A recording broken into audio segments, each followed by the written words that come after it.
So we are reading the director's take. I think this is the first one of season 9, if I'm correct. This is I think it is. I think the last one was going to be beforehand. So we're gonna read this, see how it is, what it's about. So director's take, looking ahead to improvements and experiments. Hi everyone, and happy Friday. It's been a very exciting week and a half for Overwatch 2 Season 9 champions, shipped with a new and improved version of our comp system and a pretty comprehensive set of changes to the core mechanics of the game. Overall, so far, I have been enjoying Season 9. I will say, we got to see how it goes as they make more changes, how the game feels, but the game has felt a bit more fresh and a bit more exciting. Obviously, I think everybody will have a different opinion on that, but I've certainly been enjoying it. I have been having a good time.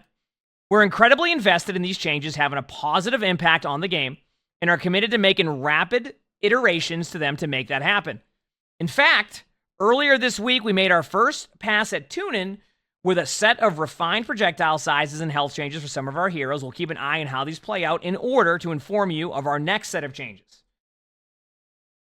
Now, kind of once again, to kind of go back to this, I am happy they made quick changes with the hotfixes. They're going to keep looking at that, and I'm sure we'll see another one by the midseason patch, which I think is, in a couple weeks? So it's good they're willing to make those changes, not just like we're going to wait 6 months and then go from there. As you know, in Overwatch 1, that's how it used to be. Balance changes were very infrequent. Overwatch 2 has been the opposite. They frequently do balance changes. Whether they're good or bad, they still do them, which is a lot better than doing nothing for months, is what it used to be. So I'm happy with that. Let's talk about the reworked competitive play system, which also launched with Season 9. There's been a lot of excitement around it. In fact, there's been a pretty sizable shift in our player population because of it. Previously, Quick Play was the most popular mode in Overwatch, which I'm not surprised by. It accounted for roughly 40% of the total match hours in the game, while competitive sat at around 35%.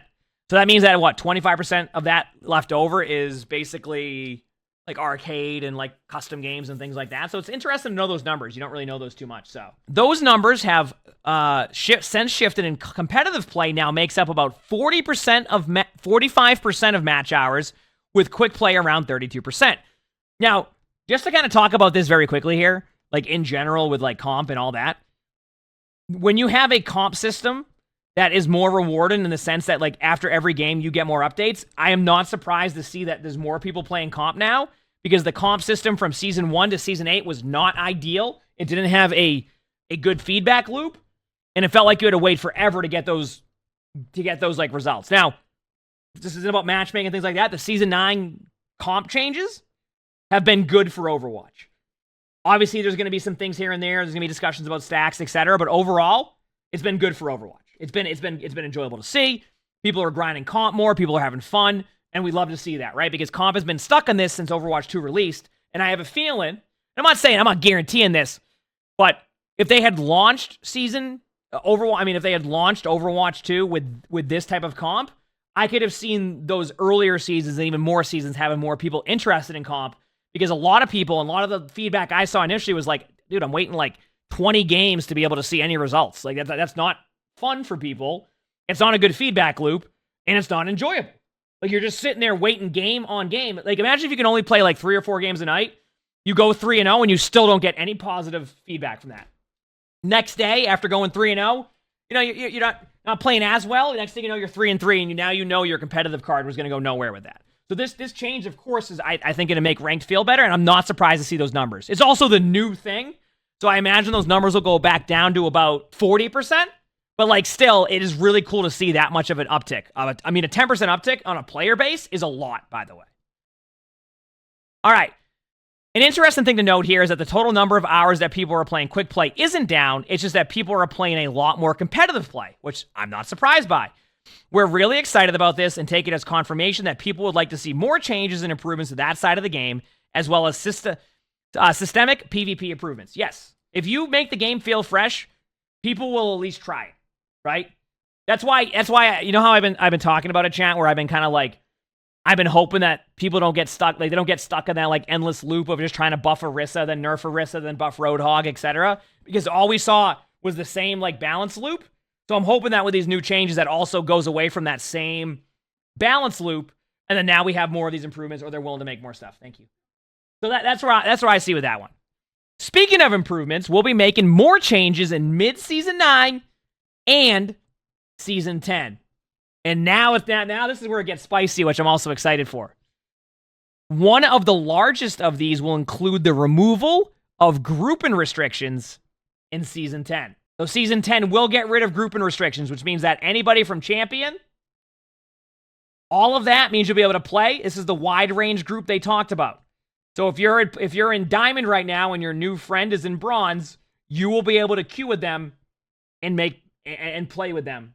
Queue times could increase, but you will be able to play with anybody from any rank on a wide range type of matchmaking. This is going to get even wilder because I have no idea what to expect.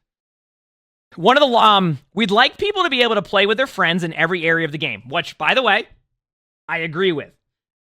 We've seen it in Top 500. We're not being able to play with your friends made it the worst experience across the board. Doesn't mean that the current stack situation is ideal in Season 9, but Season 10 will alleviate that problem, or at least for the most part. However, we'd like to keep Overwatch's competitive integrity intact. Groups with a large range of player skill, what we call wide groups, will only play against other wide groups. So let's say that you're a top 500 player queued up with a bronze, it's going to look for other people who are queued with similar wide range. It's not just going to put you into a game to put you into a game. So that could be longer queues. Groups, narrow groups will only be matched with other narrow groups. So if it's like a champion stack, a GM stack, a diamond stack, you'll play diamond versus diamond. You know what I'm saying? For most players, we think this will have a big benefit to their match quality. We'll see. I don't know what to think yet, but hey, if it is, that's great. We'll also be adding features to the competitive progress screen, such as match history and a scoreboard. Awesome. Implementing role-specific titles. Great. Showing the rank range on the scoreboard. Wonderful. And more. All great changes. Also, not being complacent with what they've already built now. It's good that they're making more changes. Like being proactive with these changes rather than waiting a whole, 8 seasons and then being reactive to it, even though I know they were being proactive. It's just you couldn't see it for a long time because it takes a while to rebuild that whole thing. Is way better. Way better than that. We're also looking into a small set of top 500 improvements, but haven't nailed down what season they'll go live yet. I understand this. Top 500 is going to be a niche situation. I'm just glad they're actually making progress towards that because it's been a long time. Lastly, I'd like to take a quick moment to talk about our quick play hacked feature. The biggest goal is to help inform the types of improvements we can make to the core game. For instance, based on the first one we ran, Quicker Play, we're looking at making a few changes to the game. We'll be increasing the speed of the push bot when he's pushing the barrier. Okay. Oh, wow. So the push bot, okay. I like that. We're implementing a speed boost out of spawn for flashpoint maps. Whoa, okay. That's kind of cool. As well as during setup for defenders on hybrid and escort modes. Wait, they're adding a speed boost for defenders on hybrid and escort modes? Oh, wow. I actually don't mind that. Is that bad? I don't know. That's interesting. I guess I'd have to see. Only for setup? Oh, okay. Oh, so I can go AFK longer? Is that what you're saying? That means I have more time when chat's spamming me when I go to the bathroom. Like, you gotta get back. You only have a minute and a half. Now I have a speed boost out of spawn. Great. Perfect. We'll also be reducing the match length of push from 10 minutes to 8 minutes in quick play and are discussing whether to do that in competitive. You want my hot take on that? I would say keep it 10 minutes for comp. I think it was 8 minutes when the game first launched during the beta. It was not good at 8 minutes. 8 minutes was tough. There was no comeback. You just got rolled. 10 minutes allowed for those like back and forth. I think 10 minutes is good for comp. 8 minutes is probably fine for quick play. Eight minute push was tough. It was rough in the beta. Granted, players have gotten better at push, so maybe there's opportunity there to like go 8 minutes again. But I still feel like that 2 minute difference is like the make or break of a lot of games. I think for comp, 10 minutes, 8 minutes for quick play makes sense because they already do that where you don't have two halves. So I get that. You know what I mean? We received a lot of feedback on the way we ran the first event, and I'd like to take a moment to address some of it. The first question that people asked was why we would run this mode in quick play rather than something like our old experimental card, which was originally created for this purpose. The truth is that the experimental card was never popular enough for us to get the type of data we wanted from it. And we talked about this. People asked about PTR and why they don't run PTR or why they don't run experimental. And I was saying they probably don't get as many people to play it. Straight up. Like, people just don't actually play a ton of it. So the data and the amount of people they get trying it just isn't enough for them to be like, okay, this is like let's do it, right? Because, only about 18% of our players join this queue, and out of those, the overwhelming majority would only play one match before going back to their preferred modes.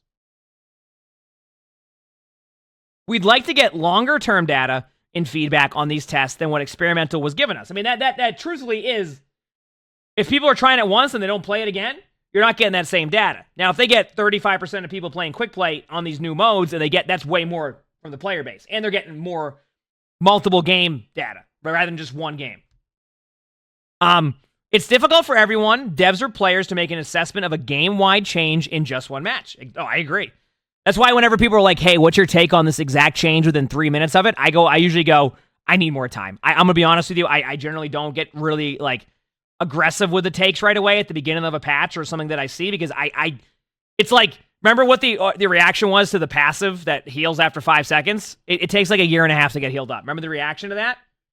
The initial reaction was like, this is awful. Like, I can't believe they're adding this. Now you watch, you're like, oh, it's nice to have. It's not OP. It's nice to have. This is cool, right?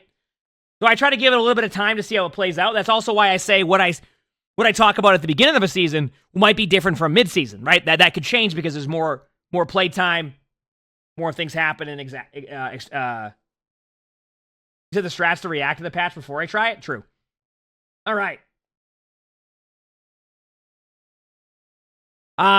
The other piece of feedback we heard was that big disruptive changes to quick play didn't give players an option of playing their favorite mode if they didn't like those changes. Based on what we heard, we like the change. We will change the way we run quick play hacked for future events. When we want to test things that have the potential of being fairly disruptive, we'll run the mode on a separate card next to quick play, which I think this would run into the same issue though as experimental, but that's the data they'll have. When we want to test something that is a little bit more moderate, we will probably take over quick play, but do it for a shorter period of time during the week. Okay, that's a good improvise. So if it's something that's like very like not as like something huge, they can do on a separate card. If it's something that's like major or like they need to really get data on it, they'll do that, but on a shorter period of time. I think that's a good compromise. That's kind of in between, isn't as long, gives you more data for the day. That seems like a good in between. And when we have a test that we feel has little disruption to the core game, we'll probably run it in the same way we did the original. So that makes sense. That's it for this week. Hope everyone is having a blast in Season 9. Thanks for reading, and let's make a great game. Honestly, yeah, wasn't bad. Good blog post. I mean, good changes coming for Season 10. Not willing to be complacent with what they have. Added more stuff. Honestly, just a good blog post. Cool update. I also like when they get like a little bit more into the percentage part, because there's always that question, like, are people like, hey, why don't they do PTR? Why don't they do experimental? And a lot of it's always been assumed that they're not getting the data. So instead of them just sitting there and leaving it up for like interpretation, they're finally like, okay, listen, here's what's happening. We don't get enough people testing it, that's why. There you go. I prefer that because now it's a lot easier to understand that than like, why not run experimental? They're just like straight up like, yeah, people aren't playing it. We need people to play it. This is why. I like that. Now you know. We also have this to go off of if people come in and go, where's the experimental? It's because people aren't using it. Yeah, good to see. Glad to hear they're making the improvements for Season 10, and I'm excited. They clearly are taking it serious when it comes to what they want to do, so I'm super happy with that.